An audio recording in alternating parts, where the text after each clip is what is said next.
আরে ভাই আপনার সেই তখন থেকে 2 লিটার পানি মারা হয়ে গেল, এখনো চুল কাটার নাম নাই। চুল কখন কাটবেন?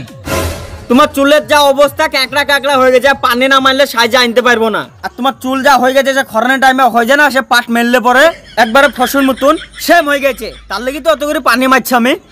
এইরকম টাইপের যদি মুখের ছাটবাট হয় না তো দোকানে কাস্টমারই হবে না আপনার। আবার পানি মারছেন কেন? চুলটা কাটবেন তা? আরে লোকটাকে কবার বুঝাই গো, তা লাও লাও লাও, আর পানি মারবো না, তোমার চুলটাই কাটছে।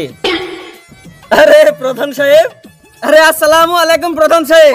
ভালো আছেন? আলহামদুলিল্লাহ, বহুদিন পর দেখা হইলো তো। ভাই বলছি যে তুমি একটু ওই চেয়ারে বসো না, প্রধান সাহেব এসে প্রধান সাহেবের চুলটা কেটে দিই, তারপর তোমার চুলটা কেটে দেবো। তা কি করে হয় গো ভাই? আমি তো 1 ঘন্টা ধরে বসে আছি, আমারটা কেটে দেন, আমাকে ছেড়ে দেন। আরে ভাই আমাদের এলাকায় নতুন প্রধান ভোটে জিতিছে, তুমি বুঝছো না, তুমি বসো না, ওয়ার কেটে দিই, তারপর তোমার কেটে দেবো। আরে কি ল্যাটা পেটি টাইপের কথা বলছেন না আপনি? সেই 1 ঘন্টা ধরে আমার চুল দিয়ে পানি কাঁচি লেতারি কেটে করছেন, তা আমারটা কেটে ছেড়ে দেন তো, আপনি ওনারটা কাটবেন। আরে ভাই বসো না গো, বসলে কি এমন হবে? না আমি বসতে পারবো না, ওয়াকেরে কেমন করে হয়? আরে ভাই এটা খারাপ দেখাইছে না, প্রধান সাহেব আমার দোকানের মধ্যে এসে এটা খারাপ দেখাইছে না, বসে থাকছে। আরে তোমাদের বিবেক বুদ্ধি বলে কিছু নাই গো, তোমাদের যদি বিবেক থাকতো না তো এরকম করতো না। 1-1.5 ঘন্টা ধরে বসে রেখে একটা মানুষকে কামাই করে দিলা। এলে ধরো, জিন্দেগিতে বেঁচে থাকলে তোমার সেলুনে চুল কাটতে আসবো না। যাও, আমার দোকানে চুল কাটতে হবে না তোমাকে, আপনি বসেন। আরে লোকটা কে রে? আমার চিনে না, গোটা অল ইন্ডিয়া লোকে চিনে। আরে বাদ দেন ওর কথা, ভালো করে কথা তো শিখতে হবে। লে চুলটা ভালো করে কেটে দে তো, আর দাড়িটা ভালো করে শেভ করে দে। কলার অবস্থা তো সেরকম ভালো না রে।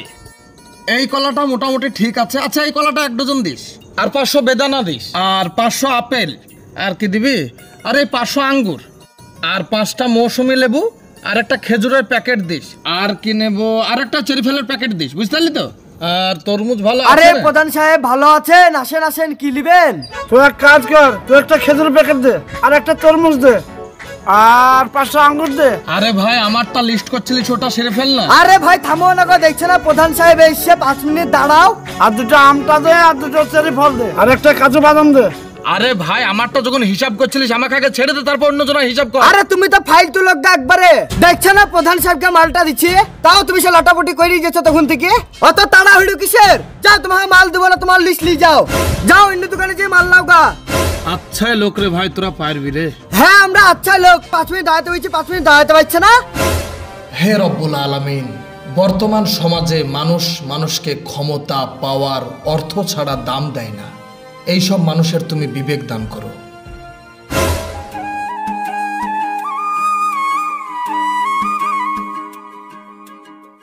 বলছি ভাই একটা পাঞ্জাবির সিট ছিল তো?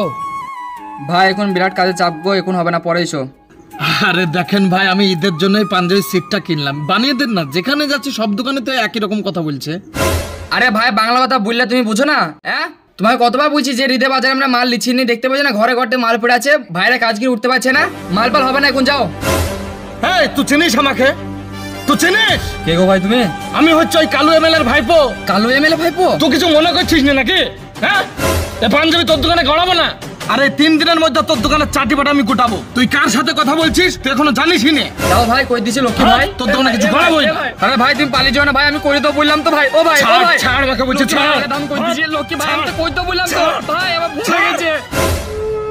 প্যারে দোস্ত বুজুর্গ আজিজো, বর্তমান সমাজটা এতটাই নিচে নেমে গেছে যার কোনো তুলনা হয় না। তার কারণ আজ থেকে হাজার হাজার বছর পূর্বে নবী সাল্লাল্লাহু আলাইহি সাল্লাম বলেছিলেন যে তোমরা বড়দেরকে শ্রদ্ধা করো, ছোটদেরকে স্নেহ করো। সেই শ্রদ্ধা এখন টাকার উপরে, ক্ষমতার উপরে বিরাজ করছে। রব্বুল আলামিন এই সব মানুষদেরকে যেন সঠিক বুঝদান করুন। ভালো থাকবেন, সুস্থ থাকবেন। আবারও দেখা হচ্ছে নেক্সট কোনো শর্ট ফিল্মে। খুদা হাফিজ।